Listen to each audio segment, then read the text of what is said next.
Hi hello வணக்கம் மக்களே. This video sponsored by எஜுக்யூஸ்ட்.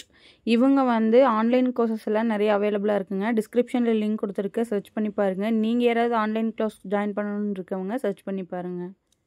The struggle to find courses that truly speak your language, it's finally over. Welcome to EduQuest, where learning is made just for you. At EduQuest, we bring you a wide range of online courses, from career building programs to skill boosting masterclasses, all in your regional language.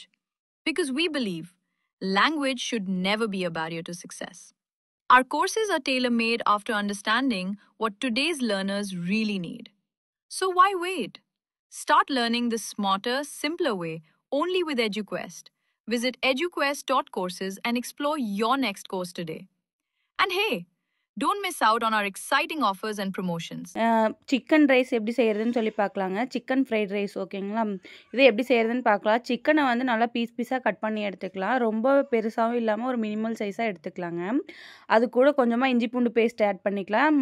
அதுக்கு முன்னாடி சிக்கனை கொஞ்சமாக மஞ்சள் தூள் உப்பு சேர்த்து நல்லா கழுவி எடுத்துக்கோங்க. அதுக்கப்புறமா பெப்பர் தூள் கொஞ்சமாக ஆட் பண்ணிக்கோங்க. இஞ்சி பூண்டு பேஸ்ட் கொஞ்சம் நல்லாவே அரைச்சி எடுத்துக்கலாம். நெக்ஸ்ட்டு சிக்கன் சில்லி பவுட்ரு போடுறேங்க. 65 மசாலா ஆட் பண்ணிக்கிறேன்.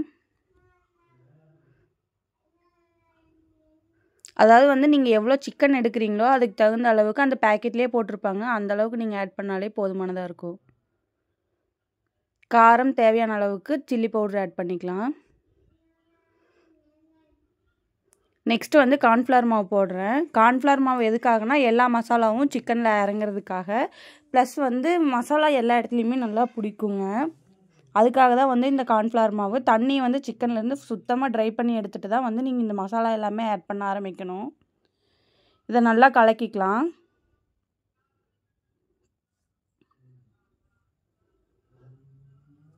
எல்லா இடத்துலையுமே மசாலா படணும். அந்தளவுக்கு நல்லா கலக்கி எடுத்துக்கோங்க. சிக்கன்லேருந்தே காரம் பட தண்ணி கொஞ்சம் வெளியே வருங்க. ஸோ அதனால் நீங்கள் தண்ணியே ஆட் பண்ணாமல் இருக்கிற வரைக்கும் நல்லது. இந்த கன்சிஸ்டன்சி வந்ததுக்கப்புறமா நீங்கள் நல்லா மூடி போட்டு ஒரு 1/2 hour மூடி வச்சுக்கலாம். மூடி வச்சதுக்கப்புறமா ஒரு கடாயில் எண்ணெய் சேர்த்துக்கோங்க. இந்த ஆயில் என்னென்னு பார்க்குறீங்களா? ஏன்னா இந்த கலரில் இருக்குதுன்னு நினைக்காதீங்க. இது ஃபஸ்ட்டு நாங்கள் மீன் பொரித்த எண்ணெய் தான். ஒன்ஸ் தான் யூஸ் பண்ணியிருக்கோம். அதனால தான் இன்றைக்கும் நம்ம சரி யூஸ் பண்ணிக்கலாம்னு யூஸ் பண்ணுறோம். நேற்று தான் யூஸ் பண்ணோம். ஸோ இன்றைக்கி அதை சில்லி போடுறதுக்காக இந்த ஆயில் நான் யூஸ் பண்ணிக்கிறேன். நெக்ஸ்ட்டு இந்த மாதிரி நல்லா மேரினேட் பண்ணி வச்சுருக்க சிக்கனை எடுத்துக்கலாம். இது நல்லா ஊறி இருக்குங்க. ஒரு 1/2 hourக்கு மேலே நல்லாவே ஊற வச்சுக்கலாம். எண்ணெய் நல்லா காஞ்சிருச்சான்னு செக் பண்ணிவிட்டு அந்த சிக்கனை ஒன்று ஒன்றா உள்ளே சேர்த்துட்டு அதை நல்லா பொரிச்சு எடுத்துக்கலாம். இந்த மாதிரி சிக்கனை தனித்தனியாக உள்ளே சேர்த்துக்கோங்க. நல்லா கிறிஸ்பியாக வரும். நான் கொடுத்த அளவுக்கு நீங்கள் மசாலா ஆட் பண்ணிங்கனாலே. காரம் உப்பு மட்டும் கரெக்டாக போட்டுக்கோங்க உங்களுக்கு தேவையான அளவு. கார்ன்ஃப்ளவர் மாவு கொஞ்சம் நிறையாவே போடுங்க. அப்போ தான் நல்லா கிறிஸ்பியாக வரும். இந்த மாதிரி நல்லா எண்ணெயில் தனித்தனியாக ஒரு பீஸாக போட்டு நல்லா பொரிச்சு எடுத்துக்கோங்க.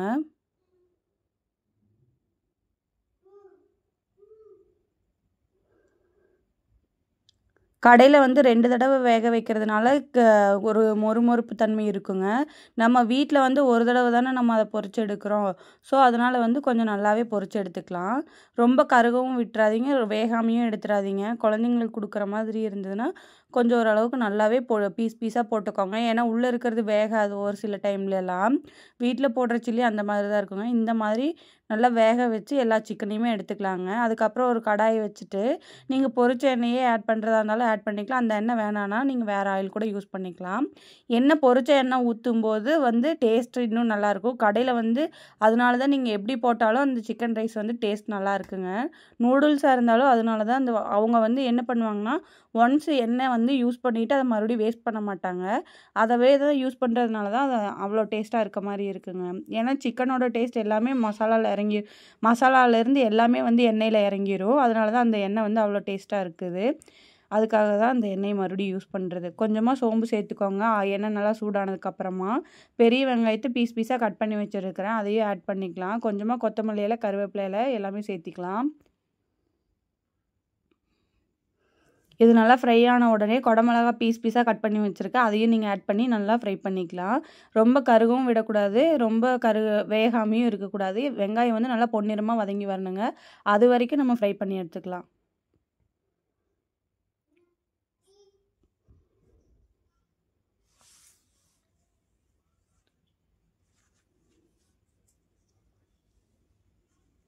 இந்த மாதிரி இது நல்லா பொரிஞ்சு வரட்டும். ரொம்ப ஹை ஃப்ளேம்லேயும் வைக்கக்கூடாது, ரொம்ப லோ ஃப்ளேம்லேயும் வைக்காமல் நான் மீடியமாக வச்சு நல்லா பொரிச்சு எடுத்துக்கோங்க அந்த வெங்காயத்தை. அப்போ தான் வந்து டேஸ்ட் நல்லாயிருக்கும்.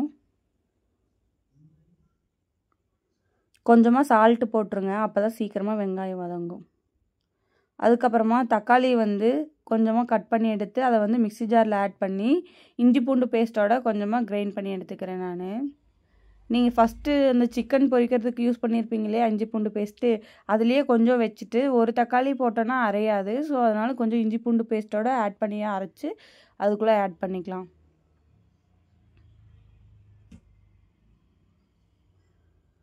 இது நல்லா இதோடு சேர்த்து வதக்கி விடுங்க, பச்சை வாசம் போகணும் இஞ்சி பூண்டோடது. எண்ணெய் நல்லா பிரிஞ்சு மேலே வரணுங்க. நீங்கள் எவ்வளோ ரைஸ் எடுத்துருக்கீங்களோ அதுக்கு தகுந்த அளவுக்கு சிக்கனும் அதிகமாக எடுத்துக்கோங்க. அதுக்கப்புறம் ஆயிலும் அதுக்கு தகுந்த அளவுக்கு ஆட் பண்ணிக்கோங்க. இஞ்சி பூண்டு பேஸ்ட்டும் அதுக்கு தகுந்த மாதிரி போட்டுக்கலாம். இந்த மாதிரி நல்லா கொதித்து எண்ணெய் பிரிஞ்சு வரணும், அந்தளவுக்கு நீங்கள் வந்து வேக வைக்கணும். அப்புறம் வெங்காயம் வந்து நல்லா வதங்கி வரணுங்க, அப்போ தான் டேஸ்ட் நல்லாயிருக்கும். கொஞ்சமாக தண்ணி சேர்த்துக்கிறேன், ஏன்னா இது வந்து நல்லா வெந்து வரணும் இல்லையா, அதுக்காக தான் வந்து. குடமிளகா வேகாமல் இருந்ததுன்னா குழந்தைங்களுக்கு ஒரு சிலருக்கு பிடிக்காது. அப்புறம் வந்து அது வேகாமல் சாப்பிட்டா ஒரு சில குழந்தைங்களுக்கு வந்து ஜீரணம் ஆகாமல் டைஜஷன் ப்ராப்ளம் வரும். ஸோ அதனால் வந்து நல்லா வேக வச்சு எடுத்துக்கோங்க.